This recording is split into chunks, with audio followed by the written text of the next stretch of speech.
Hello दोस्तों, नमस्कार। उम्मीद करते हैं आप अच्छी होंगे। आज हमारे पास कक्षा 10वीं का अगला प्रश्न पत्र है, बहुत ही इंपॉर्टेंट है। आइए देखते हैं। इसके पहले प्रश्न हमारे पास दिए हैं। पहला प्रश्न दिया हमारे पास कि इसका 11वां पद क्या होगा। तो इसका 11वां पद 22 होगा। प्रसिद्ध यूनानी गणितज्ञ थेल्स का समय काल कब से कब तक था? 640 से 540 के बीच में था। इन दोनों बिंदुओं के बीच की दूरी कितनी होगी? तो 7.21 होगी। द्विघात समीकरण का आलेख किस प्रकार का होता है? तो परवलय होता है। इस रैखिक बहुपद में आश्रित व संगत कौन सा वाला होगा? तो आश्रित व संगत होता है। ये ध्यान रखिए कि आश्रित और संगत का मान होता है A1/A2, B1/B2, C1/C2।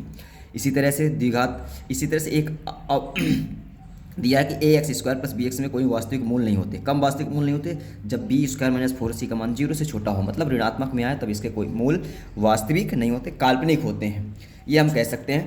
इसके बाद हमारे पास दिया नेक्स्ट, सभी कौन से त्रिभुज समरूप होते हैं? तो सभी समबाहु त्रिभुज समरूप होते हैं। आर त्रिज्या वाले वृत्त के त्रिज्या खंड का कोणों में थीटा है, तो संगत चाप की लंबाई बराबर क्या होता है? 2πr × θ/360। ये चाप की लंबाई का सूत्र होता है। इसके बाद दिया है √3 कैसी संख्या? तो एक अपरिमेय संख्या है। यक्स के बहुपद px में यक्स की उच्चतम घात को बहुपद की घात या डिग्री कहते हैं।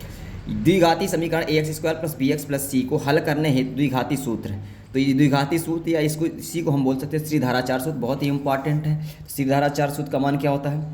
ये दिया हुआ इसमें -b + -b² - 4ac, -b + -b² - 4ac/2a, बहुत ही इंपॉर्टेंट है।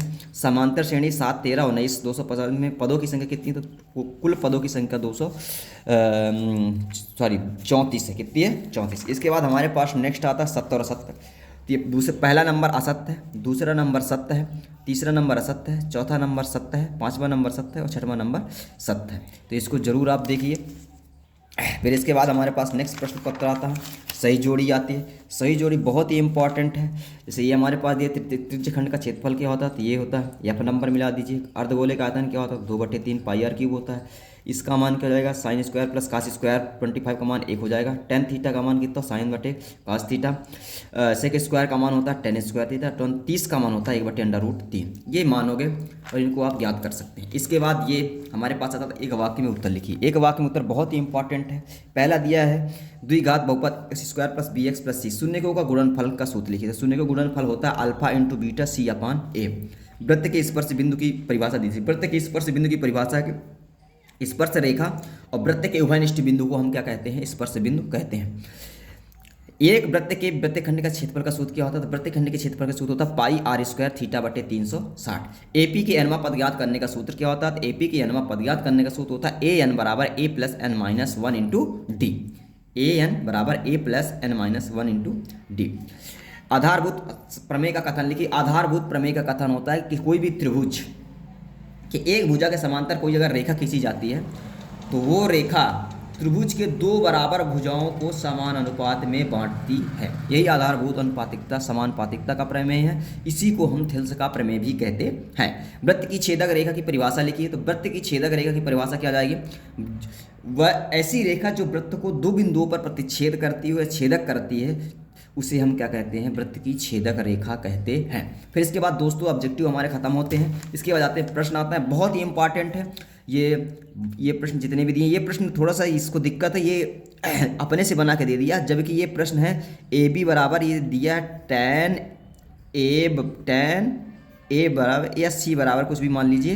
ये इसमें A का मान निकालना, tan A बराबर यहाँ से कर सकते हैं, ये ऐसे निकाल के इसका मान निकाल सकते हैं। इसी तरह से इसमें दिया है, ठीक, ये आप कर सकते हैं। अब इसके बाद हमारे पास ये बहुत ही महत्वपूर्ण प्रश्न है, इनको आप ज़रूर लगा के जाइए क्योंकि आज लास्ट दिन है और कल आपको ज़रूर इस प्रश्न पत्र से कुछ ना कुछ हेल्प मिलेगी। इसके बाद ये वीडियो को पॉज करिए और इनको प्रश्न को देख सकते हैं। ये बहुत सारे प्रश्न दिए गए हमारे पास, 3 प्रश्नों को देखिए और इनको ज़रूर लगा के जाइए। इसके बाद ये हमारे पास दिया है, ये बहुत ही महत्वपूर्ण प्रश्न है। तो ये देख सकते हैं, पहले पार्ट का है, ये दूसरे पार्ट का है, ये तीसरे पार्ट का है, फिर इसके बाद ये 5वें पार्ट का है और ये 6वें पार्ट का है।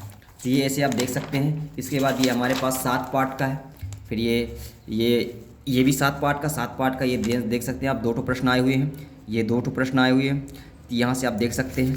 और इसके बाद हमारे पास ये कर सकते हैं, ये 3-3 नंबर का जो प्रश्न आए हुए दोस्तों, तो ये ऊंचाई दूरी वाले का है, ये 1 पार्ट का है और ये 12 पार्ट का मेंसुरेशन का सवाल है। इसके बाद हमारे पास है ये दिया हुआ है, इसको हम कैसे करेंगे? सबसे पहले ये हमारे पास दिया है, इसका माध्य निकालना है। क्या निकालना दोस्तों? मास। इसके बाद इससे क्या निकालना? बहुलक निकालना। ये हमारे पास माध्य और क्या हो गया? बहुलक। इसके बाद नेक्स्ट देखेंगे हम। नेक्स्ट ये हमारे पास दिया है, तो ये रैखिक समीकरण युग्म का हल है, इसको आप जरूर ज्ञात कीजिए। और ये दिया है बहुपद का मान। तो ये वीडियो आप ज़्यादा से ज़्यादा अपने दोस्तों को शेयर कीजिए, ताकि जितने भी प्रश्न पत्र हैं इसमें ज़रूर आपको और आपके दोस्त को कुछ ना कुछ हेल्प मिलेगी। धन्यवाद।